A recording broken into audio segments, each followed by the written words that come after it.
get comfortable, grab a glass of water. You know, I'm gonna ramble on here for a while. I got some stories to tell. You saw that 2 raccoons. I caught 2 raccoons last night, and those are part of the story of the avalanche of disasters, but that part of the story will come later.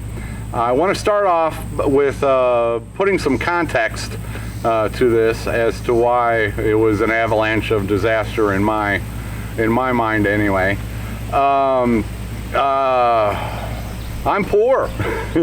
And when bad things happen, you're not in a position to throw money at it to solve a problem. And you know, I don't talk about YouTube stuff very often because they don't want you to. But last year was awesome. 2019 was awesome. I live on about $500 a month out here, probably about $450 a month. $100 for electricity, $80 for internet, $45 for phone. Car insurance is like $50 a month, which is a ripoff. Don't get me started on that. Property taxes are like $15 a month. I don't pay insurance and property taxes on a monthly basis. That's just the average of what they come out to. And yeah, I don't have any cable bill, I don't have a water bill, I don't have a sewer bill, so I'm able to live very frugally, about $450 a month. Last year YouTube was awesome. You know, this is still the homestead the YouTube built, because I would not be where I am today without you know, without the audience. But last year I was making a lot more. I was able to pay all my bills. And then some. So probably, let's say $350 more on average in 2019 than the $450 that it cost me to live out here. And I'll let you do that math. So this year YouTube has not been as wonderful for me, and there are many reasons. One of those is I haven't been making as many videos, although I was earlier in the year. But it's just this year I'm averaging about $200 less than what it cost me to survive out here. So you know, it cost me about $450. I'm making $200 a month less than that. So YouTube is not paying my bills. And that $450 does not include chicken feed. Chicken feed's about $100 a month. It fluctuates from like 80 to 100, I should say. So with that money that I was making last year, that extra money, I was able to invest in my chicken business. You know, one of my goals since I've been out here from day one is to make a living off of this homestead. And a lot of you know, I planted thousands and thousands of flowers and worked very hard at that. But that didn't pan out. There's just no market for them. And I just was not able to grow it, you know, even though I only planted about 10% of what I would have needed to grow in order to make that successful. You know, I was hoping, well, hey, if I can make $50 this weekend, you know, $50 every weekend, great, $200, that's something. But once you start researching how the farmers markets operate, you can't just show up on days when you have enough product. You have to make a commitment for the entire season. Anyway. But, you know, I was wanting to do the flowers, do plant starts. I grew gourds, you know, hopefully in the fall, so I'd have a little bit of something to sell all season long, but it just wasn't financially feasible. I wasn't able to grow enough to have a booth. You know, Russellville is the closest one we have. They're on Saturdays and Tuesday nights.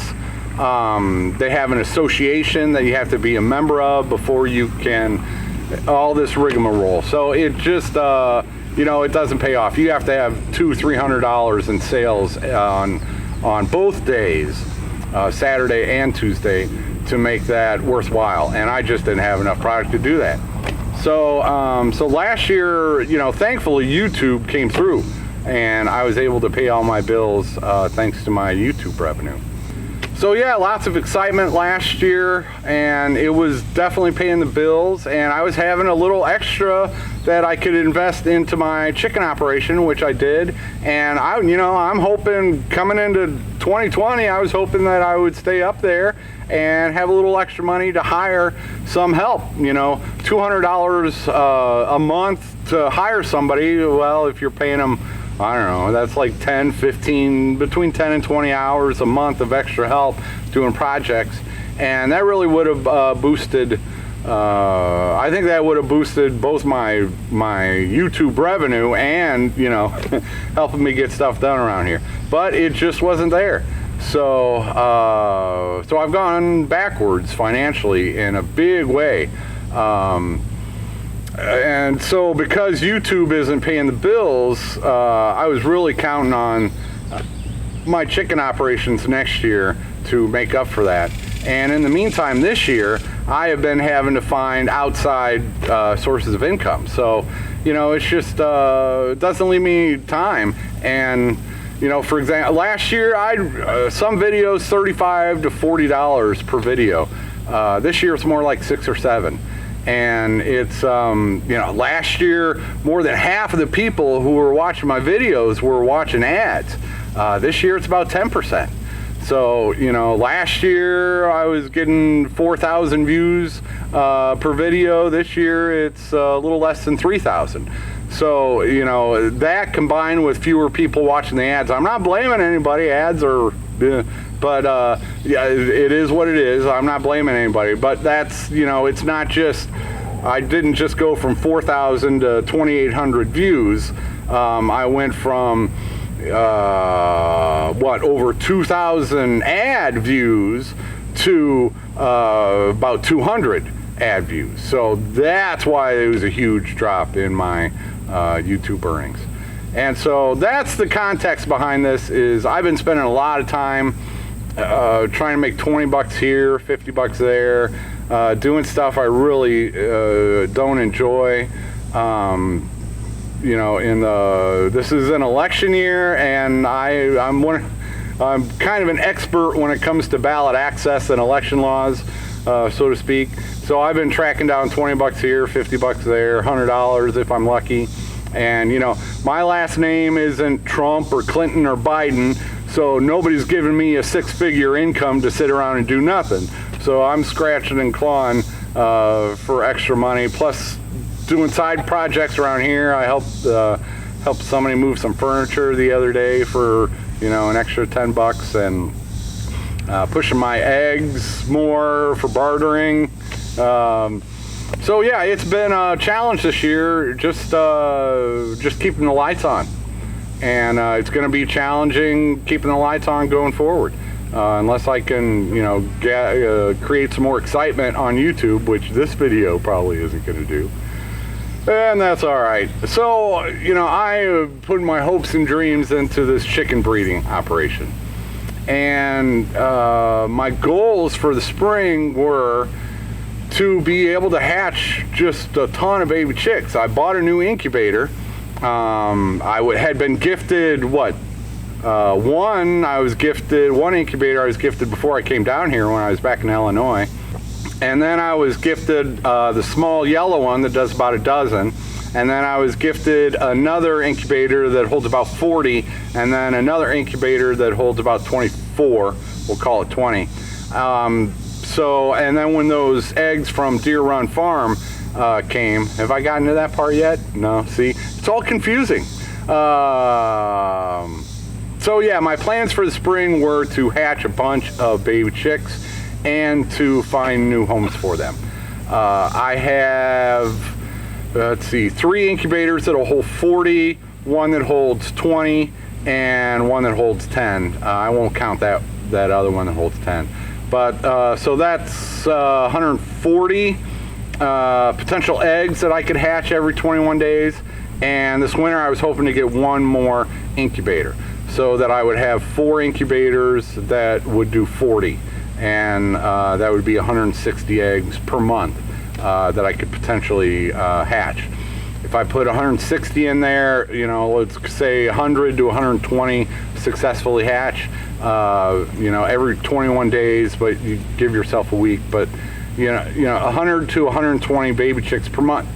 And I wanted to be offering white and true blues, 40 of those, 40 of like a light green Easter egger, olive egger, 40 that were the darker, real olive eggers, and then 40 from the Welsummers and Marans that I got from the two different farms.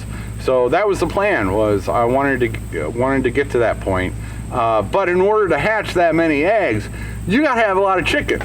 So let's take a look at one incubator holds 40 eggs. Well, every day an egg gets older, the chances of it being viable and hatching go down. So, best case scenario, you want to take the eggs out of the nesting box and put them into the incubator. And you got to have a ton of chickens to do that. But my goal was to get eggs within the incubator within 5 days of them hatching. So that would mean to fill an incubator of 40, I would need 8 eggs per day for 5 days would give me 40. To get 8 eggs a day, depending on the breed, some breeds lay more eggs than others, but I figured about it, I need a dozen hens that would be laying those 8 eggs a day in order for me to fill one incubator. And I wanted to be able to fill 4 incubators. So in order to fill 4 incubators, that's 48 hens. And then the other 2 incubators I still wanted to use, but those would be for my test batches or any specialty, like if I wanted to hatch some more number 2s, I could use that little one that only holds a dozen. But so I need 12 hens per incubator for 4 incubators. That's 50 hens. And I don't have that many, but that's why I was getting eggs from Deer Run Farm, and later I got some from Chicken Scratch Poultry in Southern Illinois. And that's also why I got more of the white and true blues from Murray McMurray, was, getting them now. Well, that was in July. So 6 months from July, August, September, October, November, December, January. They turn 6 months old in January. They might start laying eggs, but they're going to start laying small eggs. So February, March, they'll be 8 months old. And they should be in egg production then, and their eggs should be big enough. They start off laying smaller eggs at 5-6 months old, and then hopefully a couple months later their egg size has gotten to the point where you can start hatching them. So that's why getting them in July or earlier, so that they would be ready to start laying eggs in the spring for me to start hatching them. So that was the plan, man. You figure 100 to 120 baby chicks available each month, and that's, that could pay my bills. You can't do that 12 months out of the year. Another part of my plan was to hatch about 40 eggs, starting now, 40 eggs each month. And those 40, I'd raise them up, assuming they all hatched, and 20 are going to be boys, 20 are going to be girls. Well, the 20 boys would be they would go into my personal food supply, and the girls I would raise up until they were 4, 5, maybe 6 months old, and I would sell them as, started pullets, almost at the point of lay. And, those go for, if they were white and true blues, they might go for a little bit more than just like an Easter egger or one of my light green olive eggers. The Marans and Welsummer purebreds, raising those would, those are a little more sought after than the mutts that are the green egg layers. So yeah, hatching, if I hatch 40 of those this month, which is August, so September, October, November, December, January, February, they'd be 6 months old in February, and that's about right when they start laying. So, and that would be in time for the spring push. Spring is when the demand for baby chicks and laying hens is the strongest. So, hatching 40 now, I'd have 20 pullets available starting in March, and then each month like that. So 100 to 120 eggs per month baby chicks per month for March, April, May, June, July, August, and September, so about 7 months. And then during those 7 months, I'd also have 20 pullets available. And yeah, for me, that's my extremely low cost of living. Number 2 is over causing trouble. And that would be enough for me to make it through a year. If you know, and I'm complaining about only making $250 a month on YouTube right now. There are tons of people that would love to be making that much. So I don't want to disparage that and think that, you know, oh, woe is me, I'm not making $800 anymore. Oop, I did the math for you. You know, it is what it is. I never dreamed I'd be at that level I was last year. So, you know, that was just gravy. So I'm, you know, and anyway, so that's my plan, is I just needed to make it to spring so that these plans of mine could come to fruition. I had the infrastructure. I did want one more incubator sometime this winter that would get me to the 160 per month that I wanted to, eggs that I wanted to incubate. I need a couple more coops and a couple more brooders that I hope to get done this winter. I want one of the brooders done as soon as possible. I'm working on it. So yeah, all right. Have I rambled on enough about that? Those were my plans for the spring, and it all hinged around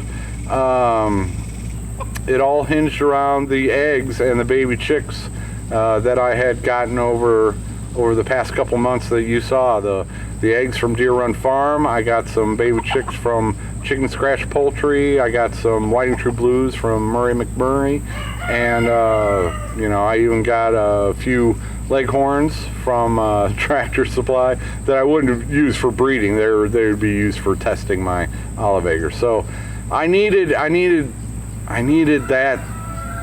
to pan out for me to be successful in the spring, so that I can keep living out here.